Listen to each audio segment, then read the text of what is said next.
Hello, Internet. It is I, Malik Aaron, and welcome back to Box Office Predictions. Today, we're going to be talking about The Marsh King's Daughter. So, as usual, we're going to be going over the pros and cons. So, let's get to it. Pros. Ugh. Hmm. Well, we got Daisy Ridley. Might as well talk about her. She's the lead here. You probably know who she is by now. Her main role being Rey in the Star Wars sequel trilogy, a trilogy that's become quite infamous to say the least. But she was the face of that, so she is automatically recognizable because of those movies, for better or for worse. Um, yeah, that's like the main thing she's done. So she is definitely a recognizable face. Then who else do we got? Ben Mendelsohn. Was he also in? Yeah, he was also in Star Wars. So we got some connections here. Yeah, Ben Mendelsohn. He's been in a lot of stuff, especially the last few years. Trying to think of like some major stuff in here. Trying to look. He was in Exorcist Gothic. I did not know that at all. Well, I know he was in Rogue One. I know that. He was also in Ready Player One. This dude really likes playing the villain for some reason. He was in Rogue One, Ready Player One, the Robin Hood movie nobody remembers, Captain Marvel, and yeah, that's pretty much it. It's like the main stuff, the important stuff. So I guess he's recognizable to an extent. Maybe not the same amount as Daisy Ridley, but still recognizable enough. So recognizable people, I'm gonna label that as a pro. It's a very weak pro, but what am I gonna do? So that's pro number one. Neil Berger? What has he made? Has he made anything good? Uh, oof.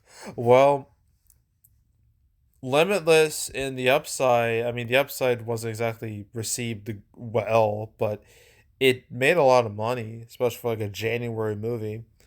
Limitless also did quite well. Divergent did well for a time until Allegiant just killed the whole series. And then Voyagers, no one on planet Earth remembers that movie. I can't even tell you what that movie was about. Well, one, I never saw it, and two, I don't really care to look it up. So, Neil Berger, he has some hits, but I wouldn't say like he's a draw or anything.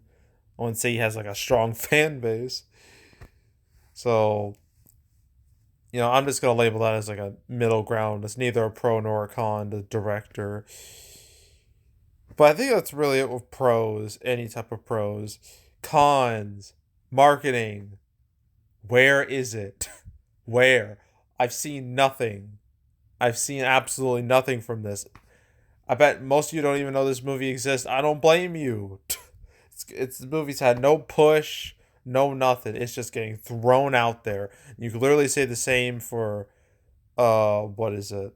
What happens next? Whatever that movie's called this weekend. That movie, you can say the same thing about that. And Priscilla has a bit more buzz to it, but not really. So, but yeah, this movie's it feels like it's just getting thrown out there. So that's a con with no advertising. So that's definitely a con. Another con, reviews are not good.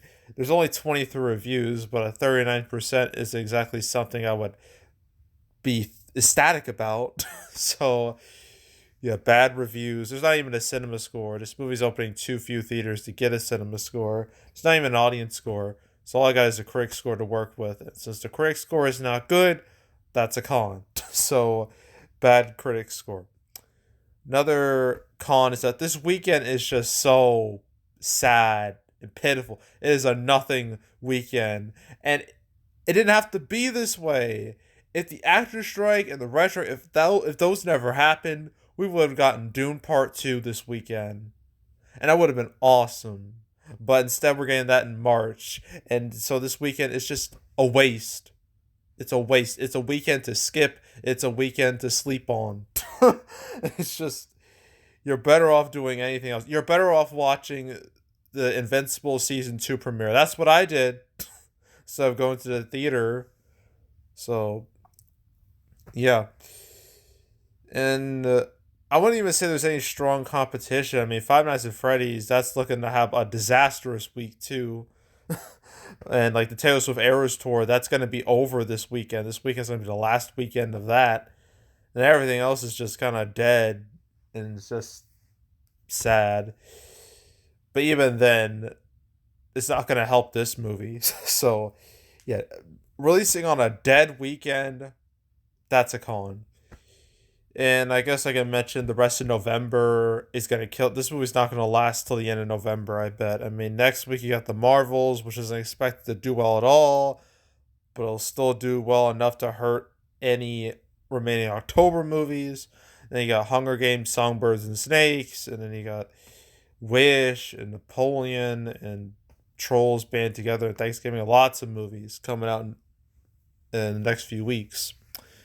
So all of that is cons. So upcoming schedule con. And I think that's it. Well, I guess I could mention how Daisy Ridley, I mean, sure, she was the face of the Star Wars sequel trilogy, but that trilogy isn't exactly well liked by most people. I mean, it had promise, but then that promise completely dwindled, and then it just.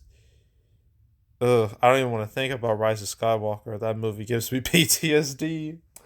And then they announced like what was it this year? I think it was this year that they're Daisy Ridley's coming back to Star Wars as Rey Palpatine. I'm like, who asked for her to be back? It wasn't like her character was so like beloved by the masses, like a Luke or a Han or a Leia or anyone like that. So why bring her back? I don't know. I honestly don't know. I bet the project she's with, I bet that never gets off the ground because that seems to be a trend with Star Wars projects these days. Like they get announced and then nothing happens. So yeah, yeah. So I just might as well mention that Daisy Ridley, she may be recognizable, doesn't mean she's a draw. And the things you're supposed to recognize before isn't exactly something you want to be recognized for. So yeah, I'm gonna label that as a con. But I think that's it. So opening weekend, $1 million. I goofed a little bit on freelance. I thought that wouldn't make $1 million and made like 2 million. So I don't think I'm gonna make the same mistake twice. Since it's open only like 1,000 theaters, I'm gonna say 1 to 3 million. 1 to 3 million opening weekend, and its total will hit 4-6 million. And then that'll be it. This movie will appear and disappear within the month.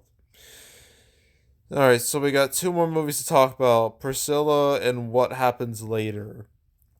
So, yeah, stay tuned for those. But yeah, that's it. That's all. Make sure to subscribe, like this video, leave a comment, turn notifications, share the whole drill. Want to check out more videos like this? I got playlists on the homepage, all previous prediction videos I made this year. You want to watch any, or the past few years, you want to watch any of them, go right ahead. There's also the canceled series where I go over all the movies that were supposed to come out but didn't. I talked about this movie in episode 206. I talked about it alongside Priscilla, funny enough, and The Shift. It was a very boring episode. Just gonna let you know that right now. Not the most exciting in the world. So I talked about it then with episode 206. So you want to watch that episode or any other ones I've done, I literally just made one like about an hour ago. Episode 214 about the live action How to Train a Dragon movie. So you want to watch that or any other ones, all 214 episodes. You want to binge them all from the beginning to now. I highly encourage you to do that. So go do it. There's also box office recaps where I go over the box office results for a particular month. October recap will come out next week. I can't say what day next week with confidence, but it will be next week. I can tell you that. And boy, it's going to be interesting to talk about. So stay tuned. But if you want to watch any of the past recap videos I made on the channel, you can go right ahead. And yeah, that's it. That's all. I am out. Goodbye.